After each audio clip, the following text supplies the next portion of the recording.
तो hello friends, कैसे हो आप सब। उम्मीद करता हूँ आप सब एकदम खैरियत से होंगे। तो स्वागत है आपका फिर से हमारे चैनल एग्री पाठशाला में। तो फ्रेंड्स, जैसा कि आपने पिछले पार्ट में देखा कि हम लोगों ने फंडामेंटल्स ऑफ इंटोमोलॉजी सब्जेक्ट के फर्स्ट सेमेस्टर के लॉन्ग क्वेश्चन थे जो 6 वो पूरे सॉल्व कर लिए थे, और बाकी इसमें शॉर्ट आंसर टाइप क्वेश्चन यानी लघु उत्तरीय प्रश्न और very short answer type question यानी अति लघु उत्तरीय प्रश्न रह गए थे। वो हम लोग इस आज की इस वीडियो में डिस्कस करने वाले हैं। तो चलिए वीडियो की शुरुआत करते हैं। इसमें शॉर्ट आंसर टाइप क्वेश्चन जो हैं, इसमें प्रत्येक क्वेश्चन जो होता है वो 3 नंबर का होता है। इसमें 7 क्वेश्चन आते हैं लगभग, जिसमें से आपको सिर्फ 5 क्वेश्चन ही करना होते हैं। तो इसमें पहला क्वेश्चन था explain various types of pupa found in insect, यानी कीटों में विभिन्न प्रकार के कोशित का वर्णन कीजिए। तो चलिए इसका आंसर देख लेते हैं।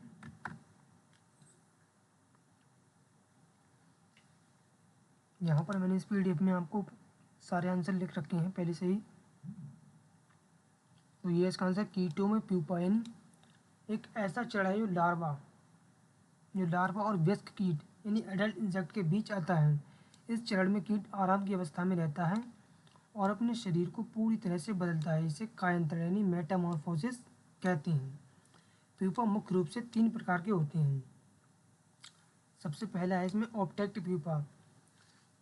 तो इसका सरल अर्थ है यह एक कवर किया हुआ या कठोर प्यूपा होता है। इसकी पहचान क्या होती है? तो इस प्रकार के प्यूपा में पंखों की कलियां यानी विंग पैड्स, टांगे और एंटीना शरीर से मजबूती से चिपके रहते हैं। प्यूपा की सतह कड़ी और चिकनी होती है जो इसे एक मम्मी जैसा रूप देती है। यह हिलडुल नहीं सकता। ये इसकी पहचान होती है ऑप्टेक्ट टाइप प्यूपा की। इसकी सुरक्षा क्या है? तो यह एक कोकून यानी रेशम के कीड़े जैसा खोल या क्रिसलिस यानी तितली जैसा खोल के अंदर सुरक्षित रहता है। इसके एग्जाम्पल है तितली और पतंग यानी मॉथ्स। अगला इसमें दूसरा है जो एक्सलेट प्यूपा। इसका सरल अर्थ है यह खुला या मुक्त प्यूपा होता है। इसकी पहचान क्या होती है? तो इस प्रकार के प्यूपा में पंखों की कलियां, टांगे और एंटीना शरीर से चिपके नहीं होते बल्कि स्वतंत्र यानी फ्री होते हैं। यह ऐसा दिखता है जैसे एक वयस्क कीट अपनी अंतिम लार्वा त्वचा के अंदर आराम कर रहा हो। इसके शरीर के अंग स्पष्ट रूप से अलग दिखाई देते हैं। ये थोड़ा बहुत हिलडुल सकता है। सुरक्षा क्या होती है इसकी? तो यह आमतौर पर मिट्टी के नीचे, लकड़ी में या किसी ढीले कोकून के अंदर पाया जाता है। इसके एग्जाम्पल होते हैं भृंग यानी बीटल्स, मधुमक्खियाँ, बीज और चींटियाँ यानी आंट्स। ये सबसे सामान्य प्रकार का प्यूपा है। अगला है इसमें तीसरा प्यूपा जो पाया जाता है वो होता है क्वार्टेट प्यूपा। क्वार्टेट प्यूपा, तो इसका सरल अर्थ क्या है? तो यह ढका हुआ प्यूपा, यह ढका हुआ या पीपा यानी बैरल जैसा प्यूपा होता है। इसकी पहचान क्या होती है? तो इस प्रकार का प्यूपा ऊपर के दोनों प्रकारों से अलग होता है। इसमें प्यूपा चरण शुरू होने से पहले अंतिम लार्वा त्वचा यानी लार्वल स्किन उतरती नहीं बल्कि सूखकर कठोर और पीपा यानी बैरल जैसी खोल बना लेती है। इस खोल को प्यूपेरियम कहते हैं। वास्तविक प्यूपा जो एक्सलेट प्रकार का होता है इस कठोर खोल के अंदर बंद रहता है। सुरक्षा कैसे होती है इसकी? प्यूपेरियम इसे बाहरी खतरों से बहुत अच्छी सुरक्षा देता है। इसके एग्जाम्पल हैं फ्लाइज यानी मक्खियाँ, जैसे घरेलू मक्खियाँ, हाउस फ्लाई।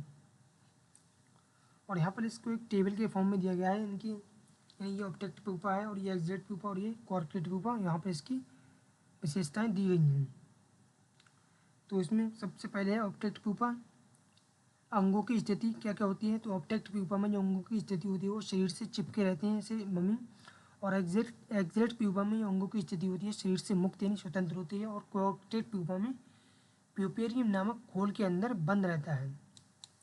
अगला इसमें बाहरी रूप। तो ऑब्जेक्ट प्यूपा में चिकना, कठोर, क्रिसलिस जैसा कोकून होता है और एक्सलेट प्यूपा में अंग स्पष्ट दिखाई देते हैं। क्वार्टेट प्यूपा में पीपा या ढोल जैसा खोल होता है। अगला इसके एग्जाम्पल है ऑब्जेक्ट प्यूपा के एग्जाम्पल हैं तितली, पतंगे। एक्सलेट प्यूपा में भृंग, मधुमक्खी और क्वार्टेट प्यूपा में घरेलू मधुमक्खी। तो ये हो गया इसका आंसर। चलिए अगला क्वेश्चन निकल लेते हैं क्या है इसमें। अगला क्वेश्चन है draw only the labelled diagram of wing venation, यानी पंखों में शिरा विन्यास का केवल नामांकित चित्र बनाइए। तो पंखों में शिरा विन्यास का केवल नामांकित चित्र पूछा है इस क्वेश्चन में। तो चलिए इसे भी देख लेते हैं, पंखों में शिरा विन्यास का केवल नामांकित चित्र। तो यहाँ पर आप देख सकते हैं यह है एक इंसेक्ट विंग वेनेशन का डायग्राम, ये आप देख सकते हैं।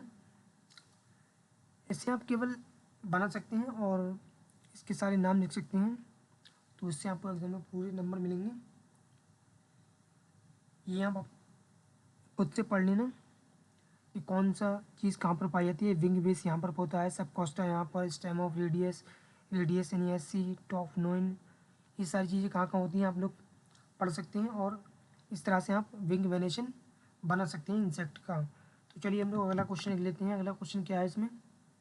अगला क्वेश्चन है effect of cold and heat in insect life, यानी कीट के जीवन में सर्दी एवं गर्मी का प्रभाव क्या होता है, ये क्वेश्चन पूछा है। तो चलिए इसका आंसर देख लेते हैं क्या है।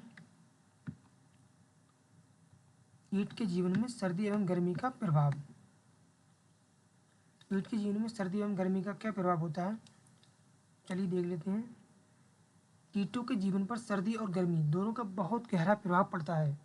कीट शीत रक्त यानी पोइक्लोथर्मिक यानी कोल्ड ब्लडेड जीव होते हैं, जिसका अर्थ है कि उनके शरीर का तापमान बाहरी वातावरण के तापमान के साथ बदलता रहता है। वे अपने शरीर के तापमान को नियंत्रित नहीं कर सकते जैसे मनुष्य कर सकते हैं, यानी ये कीट जो होते हैं वो मनुष्य की तरह अपने शरीर के तापमान को नियंत्रित नहीं कर सकते हैं। आइए देखते हैं कि सर्दी और गर्मी कीटों के जीवन में को कैसे प्रभावित करती है। सबसे पहले इसमें सर्दी का क्या प्रभाव होता है, तो इसमें डायपॉज, सबसे पहला पॉइंट है इसमें डायपॉज, यानी मेटाबॉलिज्म धीमा करके गहरी नींद में चले जाते हैं। डायपॉज का मतलब होता है कि कीट जो होते हैं वो मेटाबॉलिज्म धीमा करके गहरी नींद में चले जाते हैं, जैसे अंडा, प्यूपा या वयस्क रूप में। यह ठंड से बचने की मुख्य रणनीति है, इसे डायपॉज कहते हैं। अगला पॉइंट है इसमें एंटीफ्रीज रसायन, ये सर्दी का इस पर प्रभाव पड़ता है। अगला है इसमें एंटीफ्रीज रसायन। तो एंटीफ्रीज रसायन क्या होता है, शरीर में प्राकृतिक एंटीफ्रीज जैसे ग्लिसरॉल बनाते हैं ताकि जमने से बचें। अगला है पॉइंट है इसमें आश्रय, ठंड से बचने के लिए मिट्टी, छाल या घरों में छिप जाते हैं। अगला पॉइंट इसमें निष्क्रियता, बहुत धीमे हो जाते हैं या हिलना बंद कर देते हैं। ये सारी इसके सर्दी के प्रभाव होते हैं जो कीटों पर पड़ते हैं। प्रवास, प्रवास पर क्या प्रभाव पड़ता है, तो कुछ कीट गर्म जगहों पर उड़ जाते हैं जैसे मोनार्क, तितली। ये सारी इसके सर्दी के प्रभाव होते हैं कीटों पर। अब आइए चलो देख लेते हैं गर्मी के क्या प्रभाव होते हैं कीटों पर। तो तेज गतिविधि यानी मध्यम गर्मी में तेजी से बढ़ते हैं, प्रजनन करते हैं और अधिक सक्रिय रहते हैं। आबादी वृद्धि यानी अनुकूल गर्मी में संख्या बहुत तेजी से बढ़ती है। अत्यधिक गर्मी का खतरा यानी बहुत ज़्यादा गर्मी से शरीर सूख सकता है, डिहाइड्रेशन या मर सकता है।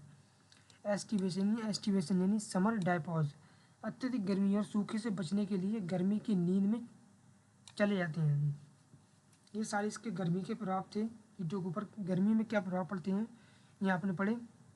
अगला इसमें पानी बचाव, यानी शरीर पर मोम की परत से पानी का नुकसान कम करते हैं। यानी कीट जो होते हैं वो अपने शरीर पर मोम की एक परत बना लेते हैं जिससे पानी की बचत होती है उनके शरीर में। संक्षेप में कहें तो सर्दी में कीट अपनी गतिविधि को कम करके या छिपाकर जीवित रहते हैं, जबकि गर्मी में वे तेजी से बढ़ते हैं और प्रजनन करते हैं, लेकिन अत्यधिक गर्मी से बचने के लिए भी अनुकूलन करते हैं। तो इसका आंसर हो गया ये। तो चलिए अब इसका अगला क्वेश्चन लिख लेते हैं क्या है पेपर में। अगला क्वेश्चन है इसमें different types of insect head, यानी कीटों के सिर का विविध प्रकार, कीटों के सिर के विविध प्रकार इसमें पूछा है क्वेश्चन में। तो चलिए इसका आंसर भी देख लेते हैं। कीटों के सिर के विविध प्रकार, different types of insect head.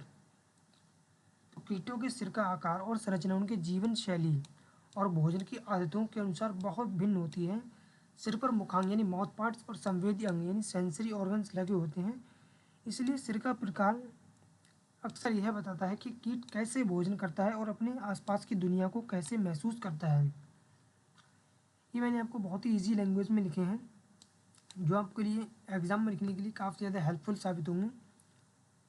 कीटों के सिर का आकार उनके भोजन और जीवन शैली पर निर्भर करता है। मुखांग की स्थिति के आधार पर ये 3 प्रकार के तीन मुख्य प्रकार के होते हैं, यानी कीटों के जो सिरके यानी हेड के जो प्रकार होते हैं वो तीन प्रकार के पाए जाते हैं। तो सबसे पहला है इसमें अधोन्मुखी, जिसे हाइपोगैनेथस कहते हैं।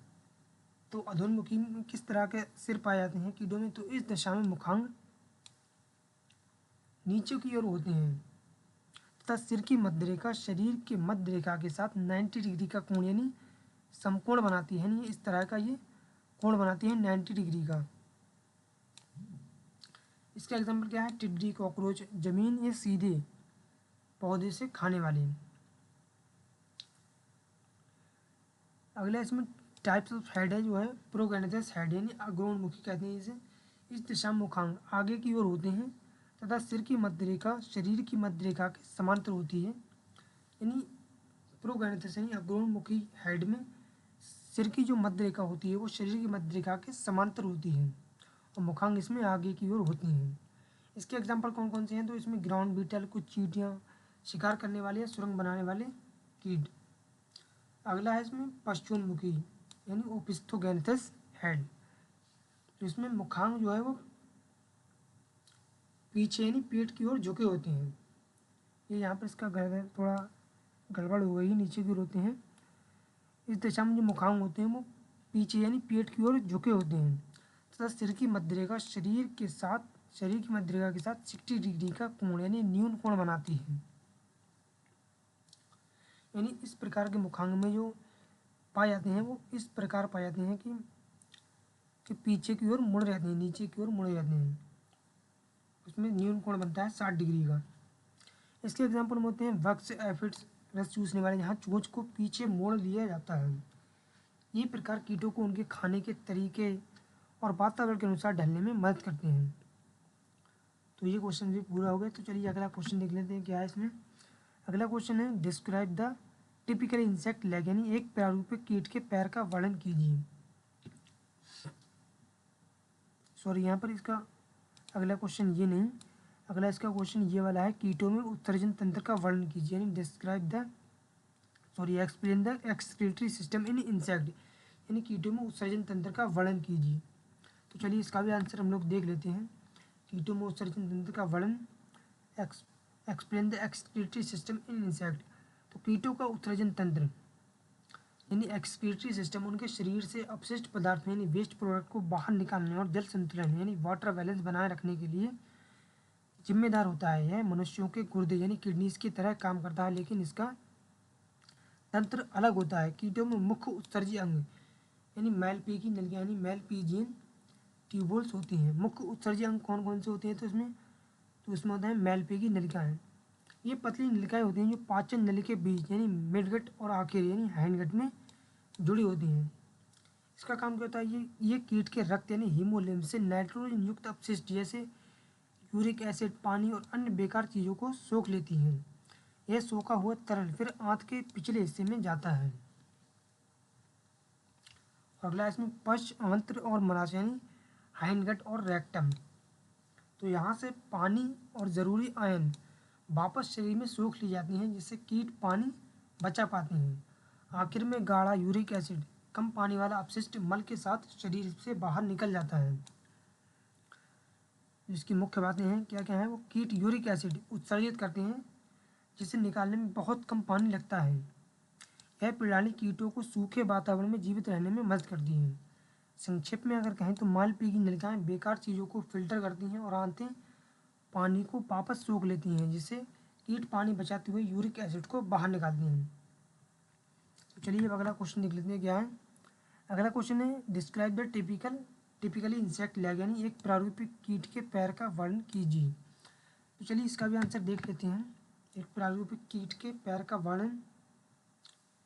तो एक प्रारूपिक कीट के पैर यानी टिपिकल इंसेक्ट लेग में 6 मुख्य भाग होते हैं जो आधार से सिरे तक इस प्रकार जुड़े होते हैं। तो उसमें 6 प्रकार के कौन कौन से भाग होते हैं इंसेक्ट की लेग्स में यानी पैर में? तो इसका पहला भाग होता है कॉक्सा। यह पैर का सबसे पहला या आधार वाला भाग होता है जो कीट के शरीर यानी वक्ष यानी थोरैक्स से जुड़ा रहता है। यह अक्सर छोटा और मोटा होता है। यह शरीर से जोड़ पर गति प्रदान करता है। अगला होता है ट्रोकैंटर। यह कॉक्सा के ठीक बाद का छोटा सा खंड होता है यह आमतौर पर बहुत छोटा होता है और कभी कभी फीमर के साथ मजबूती से जुड़ा हुआ प्रतीत होता है। इसका मुख्य कार्य फीमर को कॉक्सा से जोड़ना और कुछ हद तक गति में मदद करना है। अगला जो इंसेक्ट की लेग का जो पार्ट होता है वो होता है फीमर। यह पैर का सबसे लंबा और मजबूत भाग होता है। यह अक्सर मोटा और मांसल होता है क्योंकि इसमें पैर को मोड़ने और सीधा करने वाली शक्तिशाली मांसपेशियां होती हैं। यह मनुष्य की जांघ की हड्डी यानी फीमर के समान होता है। अगला पॉइंट होता है इसमें टिबिया। टिबिया क्या होता है, तो यह फीमर के बाद आता है और अक्सर फीमर जितना ही लंबा या थोड़ा पतला होता है।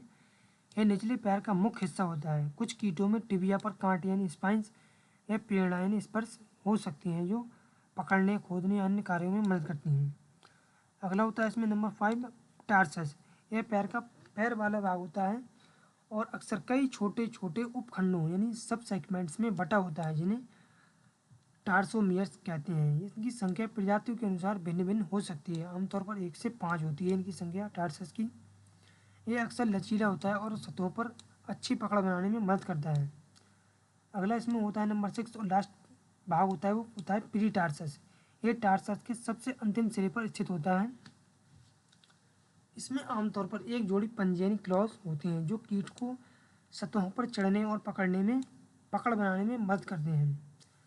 पंजों के बीच अक्सर एक चिपचिपा पैड यानी एम्पोडियम या पुल विलाई हो सकता है जो चिकनी सतहों पर पकड़ बनाने में सहायक होता है। इसे मक्खियों में संक्षिप्त में एक कीट के पैर के भाग आधार से सिरे तक हैं। Coxa, trochanter, femur, tibia, tarsus और प्रीटार्सस यानी यहाँ पर दिया गया है पैर के कौन कौन से भाग होते हैं।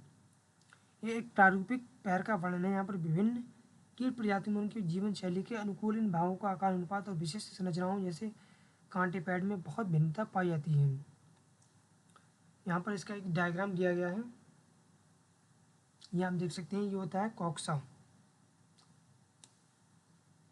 इसे बोलते हैं कॉक्सा, और ये होता है ट्रोकेंटर, और ये होता है फीमर जो सबसे बड़ा होता है। उसके बाद आता है टिबिया, ये भी फीमर जितना ही बड़ा होता है लेकिन थोड़ा पतला होता है। उसके बाद आता है ये टार्सस। उसके बाद ये जो हैं पंजे ऐसे दिख रहे हैं आपको, ये होते हैं क्लॉज कहते हैं इसे, और इसे पुलविलाई भी कहते हैं। और ये होता है, इसे ही कहते हैं प्रीटार्सस। तो आपने ये देखा डायग्राम किस तरह का होता है, इंसेक्ट का लेग जो होता है वो किस तरह का होता है। इस तरह से आप एग्जाम में पूछ भी सकता है कि इंसेक्ट की लेग का नामांकित चित्र बनाइए, तो आप इस तरह से बना सकते हैं। तो चलिए हम लोग अगला क्वेश्चन लिख लेते हैं क्या है। अगला क्वेश्चन इसमें एनाटोमिकली पार्ट्स इन एंटीनी यानी श्रृंगिका में आकारिकी भाग कौन कौन से होते हैं। तो चलिए इसका भी आंसर हम लोग देख लेते हैं। कीटों की श्रृंगिका यानी एंटीनी संवेदी अंग होती है और उनके आकारिक यानी मॉर्फोलॉजिकल भाग कीटों की प्रजाति के आधार पर काफ़ी भिन्न होते हैं, लेकिन उनमें कुछ मूल भाग हमेशा होते हैं। जैसे कीट की श्रृंगिकाएं स्पर्श और संवेदी अंग होती हैं जो तीन मुख्य भागों में बटी होती हैं नीचे से ऊपर तक। यानी जो कीटों की जो एंटीना होती है वो मुख्य 3 भागों में बटी होती हैं। तो इसके देख लेते हैं। सबसे पहला पार्ट होता है इसमें स्कैब। यह सबसे पहला और सबसे बड़ा आधार वाला खंड होता है। यह श्रृंगिका को हिलाने के लिए जिम्मेदार होता है। अगला होता है इसमें पेडिसिल। यह दूसरा खंड होता है। इसमें जॉनसन का अंग होता है, यह जो ध्वनि, हवा की गति और अपनी गति का पता लगाता है। अगला होता है इसमें फ्लैजिलम। यह सबसे लंबा और अंतिम भाग होता है जो कई छोटे छोटे टुकड़ों यानी फ्लैजेलमियर्स से बना होता है। इस पर गंध, स्पर्श, स्वाद, आर्द्रता और तापमान महसूस करने वाले संवेदी अंग होते हैं। संक्षेप में स्कैप बेस मूवमेंट यानी स्कैप जो अंग होता है वो उसका बेस मूवमेंट होता है। पेडिसल होता है जॉनसन का अंग, गति, और फ्लैजिलम जो होता है वो मुख्य संवेदी अंग यानी गंध, स्पर्श इत्यादि के लिए होता है। तो ये हो गए आपके short answer type questions. Short answer type questions आपके सारे हो चुके हैं। तो इसमें आप रह गए हैं very short answer type questions, जो कि 5 हैं जो एक नंबर के आते हैं। तो चलिए इनके बारे में भी देख लेते हैं। तो इसका सबसे पहला क्वेश्चन है काइटिन। काइटिन क्या होता है, तो इसका आंसर देख लेते हैं। काइटिन एक बहुत ही मजबूत और हल्का प्राकृतिक प्लास्टिक जैसा पदार्थ है जो कीटों को एक कठोर बाहरी कवच यानी एक्सोस्केलेटन प्रदान करता है। इसी कवच के कारण कीट अपना आकार बनाए रखते हैं और सुरक्षित रहते हैं और सूखने से बचे रहते हैं। ये क्वेश्चन 1 नंबर में है, तो इसमें 2 से 3 लाइन, ये 4 से 5 लाइन आप लोग लिख सकते हैं शॉर्ट में। अगला क्वेश्चन है इसमें मॉनली फॉर्म यानी मुक्ताकार क्या होता है। तो मुक्ताकार क्या होता है यहाँ पर दिया गया है, यह कीटों की ऐसी श्रृंखला होती है यानी एंटीना होती है इसके सभी खंड यानी सेगमेंट लगभग एक जैसे आकार के और गोल होते हैं, जो देखने में मोतियों की माला जैसे लगते हैं। इन खंडों के बीच जोड़ स्पष्ट होता है। यह डीमकोइन टर्माइट जैसी कीट प्रजातियों में पाई जाती है। यानी मुक्ताकार यानी मॉनलीफॉर्म एक कीटों की एंटीना का एक प्रकार होता है। अगला क्वेश्चन लिख लेते हैं क्या है। अगला इसमें कैटरपिलर। कैटरपिलर क्या होता है चलिए देख लेते हैं। कैटरपिलर यह तितलियों और पतंगों यानी लेपिडोप्टेरा के जीवन चक्र की लार्वा अवस्था है। यह पत्तियों और अन्य पौधों के हिस्सों को खाकर तेजी से बढ़ता है और इसका मुख्य काम भोजन करना और ऊर्जा जमा करना होता है। कैटरपिलर अंततः खुद को एक प्यूपा में बदलता है। चलिए अगला क्वेश्चन लिख लेते हैं। अगला क्या है, अगला है हाइपर मेटाबोला। तो हाइपर मेटाबोला क्या होता है, तो यह कीटों में पूर्ण कायांतरण यानी कंप्लीट मेटामॉर्फोसिस का एक विशेष प्रकार है, जहाँ लार्वा अवस्था में 2 या 2 से अधिक अलग अलग रूप यानी फॉर्म्स पाए जाते हैं। इसमें लार्वा के विभिन्न चरण यानी इंस्टार न केवल आकार में बल्कि अपनी बनावट और जीवन शैली में भी काफ़ी भिन्न होते हैं। यह कुछ भृंगों यानी बीटल जैसे मेलॉइड भृंगों में देखा जाता है। अगला क्वेश्चन देख लेते हैं क्या है इसमें मेजेंट्रोन। मेजेंट्रोन क्या होता है तो चलिए देख लेते हैं इसको भी। यह कीट के पाचन तंत्र का मध्य भाग यानी मिडगट होता है, जो भोजन नली यानी फॉरगट और पश्च आंतरिणी हाइंडगट के बीच स्थित होता है। यह वह मुख्य स्थान है जहाँ भोजन का पाचन यानी डाइजेशन होता है और पोषक तत्वों का अवशोषण यानी एब्जॉर्प्शन होता है। इसके अंदरूनी परत को सुरक्षा प्रदान करने के लिए एक पतली पारगम्य झिल्ली जिसे पेरिट्रॉफिक मेम्ब्रेन कहते हैं होती है। तो इसके सारे क्वेश्चंस फिनिश हो चुके हैं। तो फ्रेंड्स आज की इस वीडियो में हमने बीएससी ऑनर्स एग्रीकल्चर के फर्स्ट सेमेस्टर के फंडामेंटल्स ऑफ एंटोमोलॉजी सब्जेक्ट के 2023 के प्रीवियस ईयर क्वेश्चन पेपर को सॉल्व किया, जिससे आपको एग्ज़ाम में अंदाजा हो जाए कि किस तरह से एग्ज़ाम में क्वेश्चन पूछे जाते हैं, किस लेवल के क्वेश्चन पूछे जाते हैं। और इनमें से भी कुछ क्वेश्चंस आपको अगली परीक्षा में जो होने वाली हैं उसमें आपको देखने के लिए मिल जाएंगे। तो अगर आपको वीडियो पसंद आई तो इसको लाइक करना, कमेंट्स करना, शेयर करना और हमारे चैनल एग्री पाठशाला को सब्सक्राइब करना। वीडियो थोड़ी लंबी ज़रूर हुई है, लेकिन क्या कर सकते हैं, पूरा पेपर सॉल्व करवाने में भाई वीडियो तो लंबी होगी। तो अगर आपने वीडियो पूरी देखी होगी तो आपको एग्ज़ाम में काफ़ी ज़्यादा हेल्प मिल जाएगी। इससे मैं गारंटी के साथ कह सकता हूँ, इससे आपको एग्ज़ाम में बहुत ज़्यादा हेल्प मिलेगी अगर आपने वीडियो पूरी देखी होगी। और इसी तरह की और भी वीडियोज़ देखने के लिए हमारे चैनल एग्री पाठशाला को सब्सक्राइब ज़रूर करें।